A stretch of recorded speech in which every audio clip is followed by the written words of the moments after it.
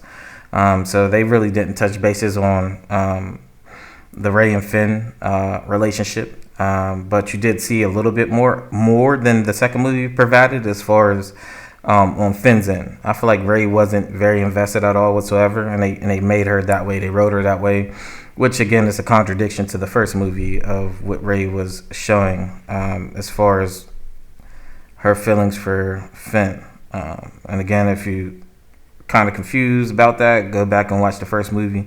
Kind of pay a little bit more attention to Ray and Finn and their fondness to each other and how close they were getting before, of course, Finn got injured heavily at the end of the bed on the first movie. So go back and check that out if you think I'm making it up or just being, how can you say it, nitpicky. But yeah, that's something I disliked about the movie is that they didn't continue that or at least put a cap to it, you know, closure to it, some type of finalization. They kind of just ignored it again and kind of let Finn a little bit touch on it a little bit, but not really to a point where it was the same energy as the first movie. It was definitely different. This is like almost in the sense that the first movie didn't happen in the sense as far as their relationship itself. Wasn't as close, wasn't as dramatic as the first movie. So I dislike that definitely about this movie. I feel like certainly could have been better writing for that part specifically. So let's get to, might as well, since we're on the topic of relationships and feelings, let's get into the Rey and Kylo Ren situation. So I feel like personally they forced that. Yeah, they pretty much forced that in there. Don't know why they decided to go that direction with the movie. Now, of course, some of you will probably say, hey, but the second movie, you kind of see them bonding, kind of building some type of liking of each other. But if you really pay attention to the second movie, and again, I'm just being honest here, the way their liking, quote unquote, would have been, it seemed very stockish, very controlling, very overbearing, very cynical, very harassing. If you really think of how Kylo Ren was popping in and out of, the vision of Rey. Ray kind of didn't want to have nothing to do with him, and he was just kind of forcing his way in there. Now, of course, later in that movie, you figure out that Snoke was actually the reason for their connection as far as visually seeing each other and they're being in two different places. But still, you kind of see that Kylo Ren is having fun with it and kind of just like harassing her and liking to see her suffer. I think that was pretty much like the gist of it. It didn't feel like something romantic. It didn't seem like something sweet. Didn't seem like something that was attractive or anything that would allow you to believe that they have a good relationship that's going to lead to a love interest. It had no type of notion about that. If I had to compare the Finn and Rey relationship versus the Kylo Ren and Rey relationship from the first to the second movie, you can see a clear difference of how it was organically built on the first movie with Finn and Rey, and how in the second movie there was no notion of him or her having a thing for each other. You kind of see just Kylo Ren understanding and respecting that she's force sensitive, and he would love for her to join him. You can see that he wanted her help. He felt like she was a key to him building his empire, him being a king, in a sense, and ruling over the universe. He needed a companion that was strong. Now, when I say companion, I mean in the sense of a partnership, someone who can lead under him, where he doesn't have to do all of the work. Obviously, if he has Rey on his side, that's a double threat, and he can kind of let her do the dirty work while he sits back, and then when he's needed, of course, step in the picture. Rey kind of was just a piece to his puzzle of building something grand. You could tell that's just how it came off on the second movie. But for some reason, this third movie, they decided to make it more of a love interest type of relationship between him and Rey. And again, on the second movie, you go back and watch it and just really pay attention. Would you like a guy just popping up and being so weird and questioning you and putting you down and saying, hey, you're nothing and your parents was nothing, join me and I can help you? He wasn't saying it in a way where I love you, I want to be with you, I'll take care of you, you don't need anyone else. It wasn't nothing sweet about how his approach or direction was. So again, I felt like that was forced for the last movie. For some reason, the writers felt like that was the way to go with Rey and Kylo Ren, which, in my opinion, was just bad taste for the movie. It was awkward for me personally. It looked awkward. It looks like it was forced. Just like if you force anything, it looks unnatural. It seems like it shouldn't be, and that's just how it came off to me. And that movie seemed forced, seemed unnecessary. It seemed like they were trying to make something happen that didn't have to happen. You didn't really need that relationship there when you have Finn and Rey, which you can still build on that, and kind of a triangle. If you guys remember, on the second movie, you found out that Finn has a crush from Rose, who liked Finn a lot. So if you really wanted to add a dramatic love triangle or something like that with Finn, Rose, and Rey, I think that would have been a little bit more sophisticated, realistic writing. They decided to go that direction and kind of, have to figure out who's going to be with who towards the end of the movie, or if there's going to be anything between any of them. But it's something they could at least wrote about and added a little bit more of a dramatic aspect to the movie, which would have been Rose, Finn, and Rey. Some type of writing where you see that there's a battle and there's a struggle of trying to figure out who they're going to be with, who wants to be with who, and maybe even some jealousy aspect in there too as well. With Rose liking Finn, but Finn really wasn't very close to her. You can tell in the second movie. In that sense, he kind of looked at her as a friend, and she kind of wanted more. But of course, Finn kind of, and again on the second movie, you can see him again still having a heart or some type of love for Rey. But again, with the writing and the way they decided to go for the third movie and direction, I feel like they cheated themselves in the movie quality on the last movie due to that. All right, so that's that for us that, and so let's get into as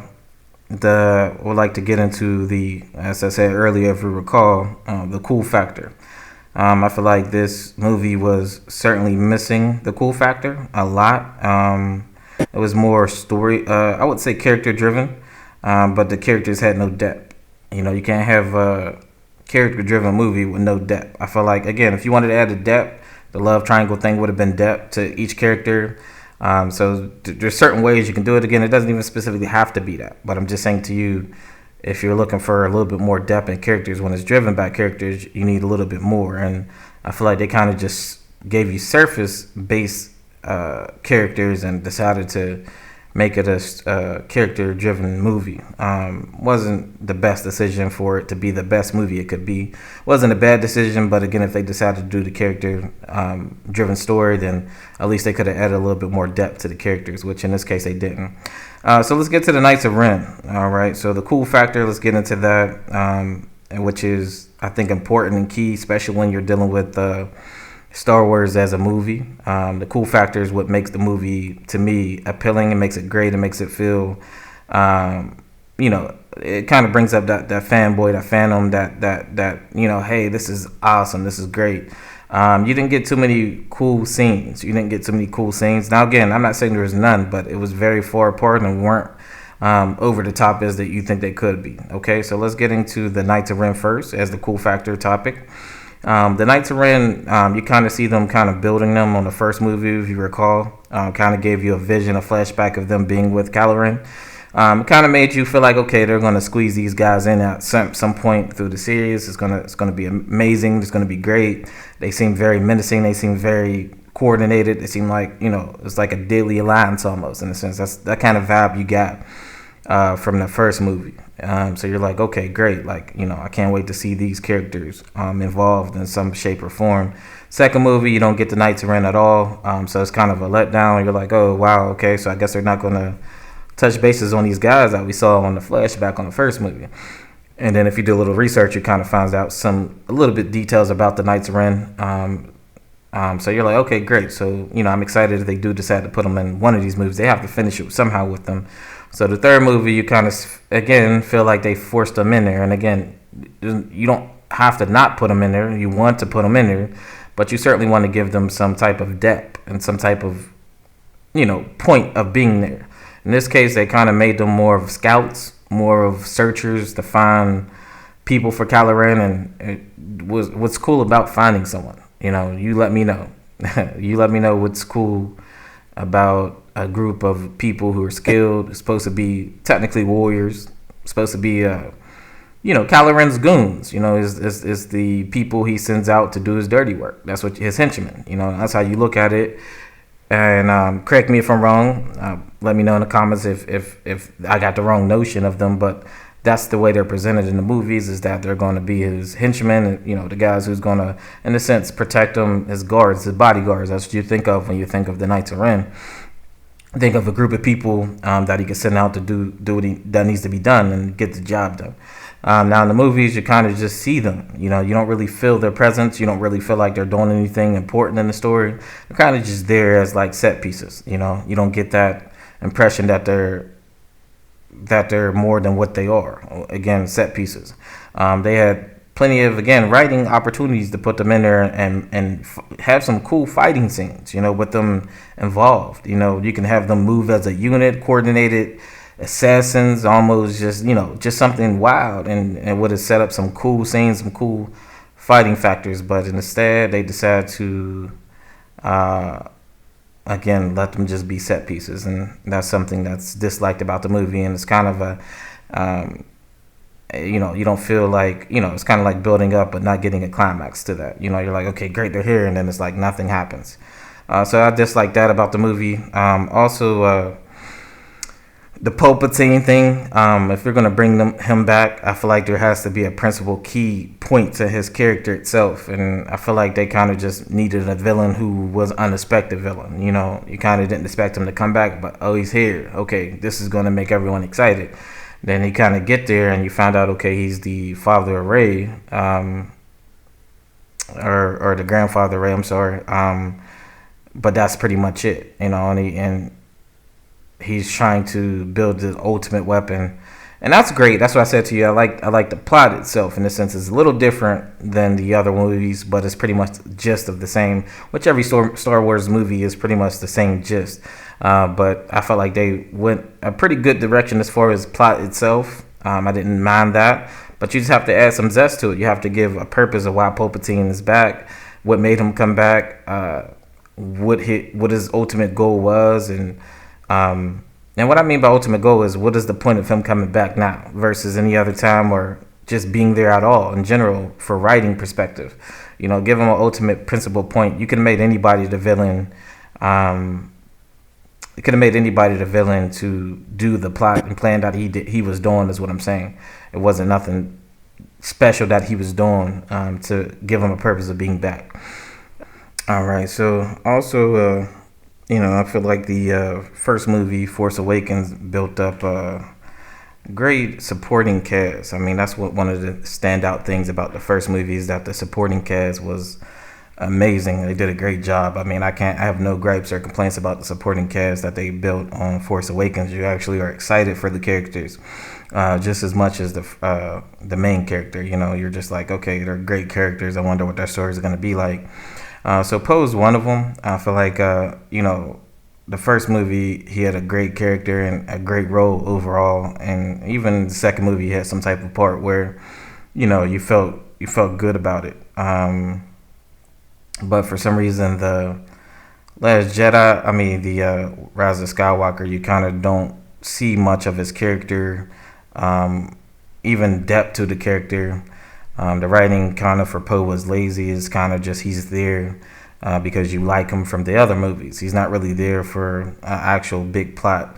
The biggest part of the plot was him running into, of course, one of his ex-girlfriends who was key to helping them with the information that they needed from, of course, the robot. They needed some information, and he led them to probably one of the biggest, best things about this movie, which is Boba Frick. The character was, he was little and cool, he's just a little guy that you just felt like, he kind of added that good flavor to the movie, where it kind of had a nice little comic relief, but also, his character itself was very just, you kind of liked him just from the beginning of his introduction to the end of it. Kind of wanted him to be in the movie more, if you really want to know the truth. But he was just a good little character, a little extra bonus character there to play a certain role, which I felt like was more important than a lot of people's roles in the movie overall. So I really, really like what they did with that character and decided how to write it. And I'm not saying he's a complex character or anything super important, but he definitely added a nice little flavor, nice little topping to the movie. So he was one of the best things. But again, Poe, writing wise, just wasn't anywhere close to what you expected to be. There was no real closure to his characters or even more story to him outside of what I just mentioned, which is sad because I feel like he's one of a fan favorite, one of the biggest supporting cast characters, and they really didn't do him no justice. Same thing with Rose from the second movie. I felt like she had a great character on there. And they didn't really give her any scenes or any parts on this movie, or neither build it on her and Finn's situation. You know, she liked him on the second movie, and from there on, you kind of just don't hear her or see any notions or any conclusion to her feelings for Finn. It's kind of like it never happened almost, which is just weird writing. Again, when you watch sequels of movies, you want it to kind of finish a story that it was telling from the previous. You don't want it to just be a new, totally different story with no type of connection to the previous movie, because then that makes you feel like you're watching a standalone movie and not a sequel. So you still have to kind of close out some things that make a sequel feel like a sequel. You know, you don't have to have the same story, you don't have to have the same plot, but you do have to close out some things that were in question that you started on the previous movie for it to really be good writing or great writing or anything close to that. They decided not to make her have any importance to the story, and she kind of was just, again, one of those characters that's just there to be there and not necessarily there for a reason. So that was sad and unfortunate. And that's a letdown. So some of these things I'm saying to you, I feel like are obvious and small things that could have been written into it, but they decided not to for whatever reason. I feel like that hurt the entire, I would say, impact of the movie and the entire story itself. So you don't want to do those things. So let's touch bases in the supporting cast as well. They brought in some new figures as far as this movie as supporting cast. They were lackluster. A lot of the supporting cast, I didn't have any favorites for the new characters that they did decide to put into this movie.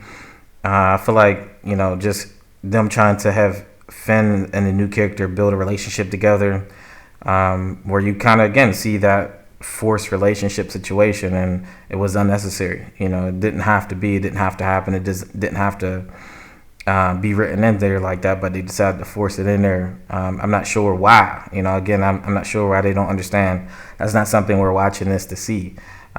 We want to continue the previous story, finish it out, and then you can start something new. But in this case, they decided just to start something brand new that didn't even feel organic like the other movies. It just felt like it was forced and written in just to have some type of base to it. Just to add a little flavor, but the flavor was not a good flavor. It was unnecessary. It didn't feel natural. Again, I think that's the biggest thing. It's okay when you do it and it feels like it should be or it could be, but when you write it in there and it just seems forced, it kind of takes away from the overall quality of the movie. But a lot of the supporting cast weren't really good at all whatsoever, how they were written in. Now, I'm not saying they didn't play the parts well. The actors did what they had to do as far as the actual parts itself, but the actual story and what they had for the stories for the help characters or supporting cast, it just wasn't very good. I feel like, they traded out their original supporting cast that were newer and were really good characters for a new supporting cast that weren't even close to as good as the other original supporting cast characters. Why not build on those characters and continue their stories versus putting new people in and that add nothing to the plot? So again, that's another thing I dislike. So let's get into what I feel like could have made the movie better, okay? So, I'm going to touch bases on those few things. So the things that I feel like that could have made the movie better, and also just, made you feel like, okay, I feel good about this conclusion to the story. So one of the big things that I feel like could have been done for the movie is that, number one, The fight scenes I felt like were lackluster. They weren't, and I'm talking about the actual choreographed fight scenes, not necessarily the background, backdrop, setting. All that was fine, but the actual fight, saber fighting, wasn't very exciting. Wasn't very elevated. From first movie to last movie, I didn't feel like there was any elevation to the fight sequences or scenes, or even the style of fighting seemed very generic, seemed very reminiscent of the first movie. Didn't seem like they were more skilled with the lightsaber. Didn't seem like they were any better as far as fighting wise. I think you can add some more, fight scenes that are better. Should have been more, I think, personally. Like I said, the Knights of Ren should have been in more fight scenes.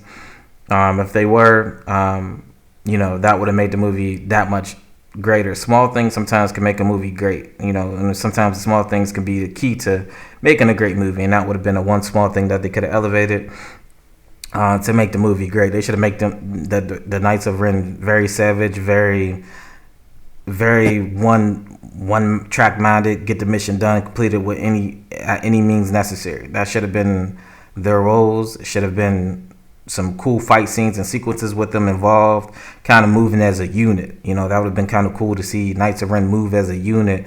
Even the way they fought, would have been great to see them kind of, like a team almost. It's kind of like you're not fighting one individual with the Knights of Ren, you're fighting them as a group or a collective. I think that would have been very flavorful. Now, again, when I'm saying this with the fight scenes is that they step up the actual style of fighting for the scenes as well, and implement this in there would have made it amazing.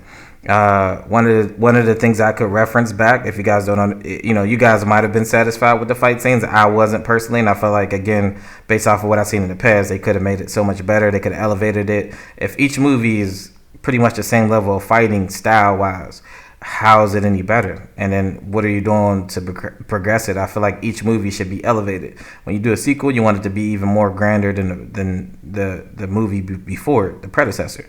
You want it to be a point. And again, fight scenes seem very same style, same leveled out impact from the first movie to the last movie. There wasn't nothing that was very amazing or cool or great about any of those fight scenes. They were cool, they were okay, but they weren't anything amazing. Reference for you guys, if you're wondering what I'm looking for, look back on episode 1. Now I know the episode 1 to 3 wasn't a fan favorite for a lot of people. I personally liked them.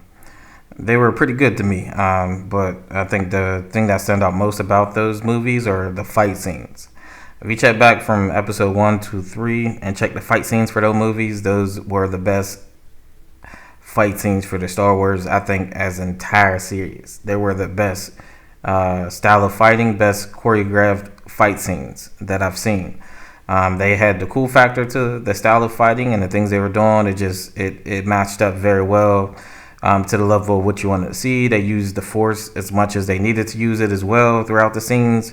So you got kind of like a great balance of Force fighting and also just pure saber fighting, which is what you want from a Star Wars movie. You want a good story, and also you want the fight scenes to be great. You want to be able to remember them for something great. But one of the two fight scenes that I felt like Star Wars could continue on or even elevate more, but what I would have been even satisfied with this level of fighting is the first movie, episode 1, Darth Maul fighting Obi-Wan and Qui-Gon, which is his mentor at the time, of course. That was an amazing scene. If you remember, just the fight sequence itself was just one of the best I've seen in any movie, let alone a Star Wars movie. Also, I want to reference point to episode 3, where you see Obi-Wan take Anakin Skywalker. So that was one of the best probably scenes, if not the best of all time Star Wars history. Another reference, and again, it's not a strong reference because it was just a small sequence. If you guys have ever seen Rogue One, when they brought back Darth Vader for the ending scene, that was one of remember earlier I stated the cool factor? That's a cool factor scene. That was an amazing scene of him just destroying everyone in front of him, anyone in his path. It almost reminds you of a horror movie.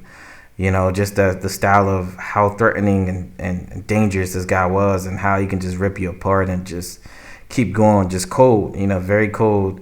But it made you feel like that's him. If you were to come across him, this is the treatment you're going to get if you ever are on the opposition.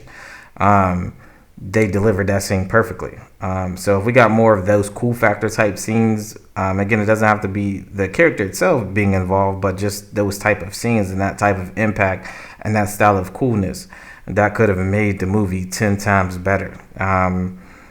It would have added, less gripe from a lot of people, and it would have added more of what people were expecting than versus giving them what you gave them. So I think those are all important factors that was needed in order for this movie to be as great as it could have been.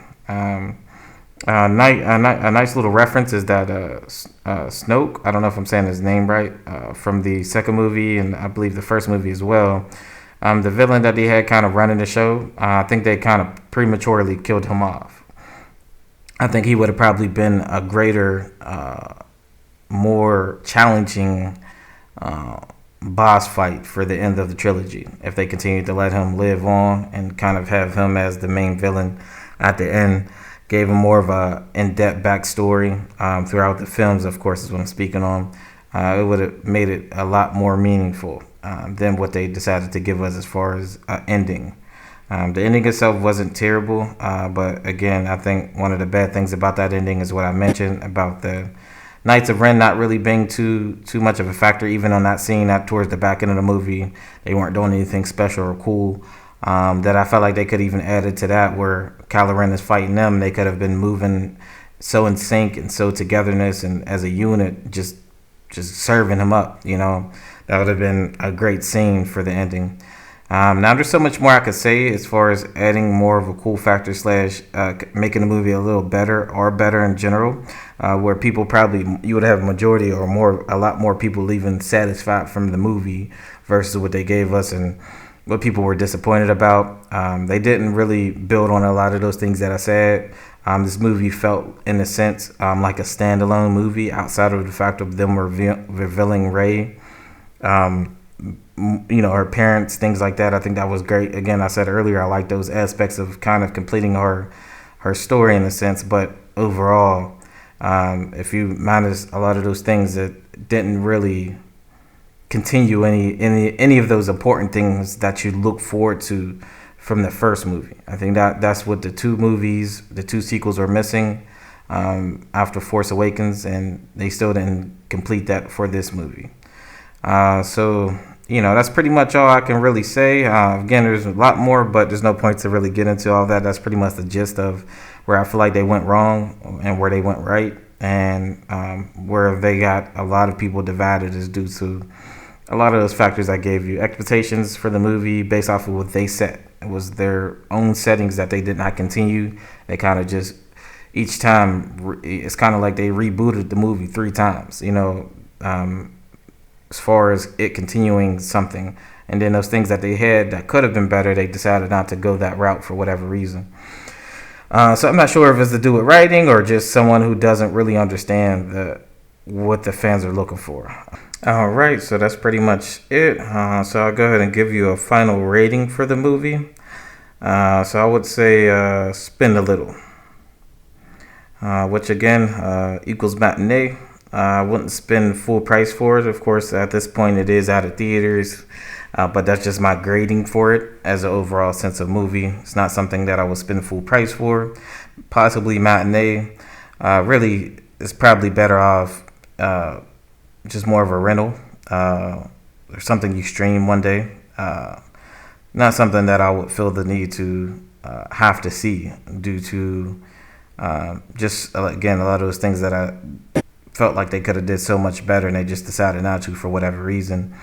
Now, if you're a fan of the Star Wars series itself, I think you have to kind of watch this movie to kind of just get some type of closure for all the characters that you're invested in and just the story as a whole, a big picture, not just these 3 movies that came out new. So that's my rating for this movie. All right, beautiful people. Don't forget to like and leave a comment. Let me know if you've seen it or if you plan to see it. Also, let me know if you agree or disagree with the review and why. Have a blessed day, guys, and don't forget to subscribe to the channel for the latest in reviews, news, and updates. I'm Mr. Review, here to help you save, never lose. Toodles.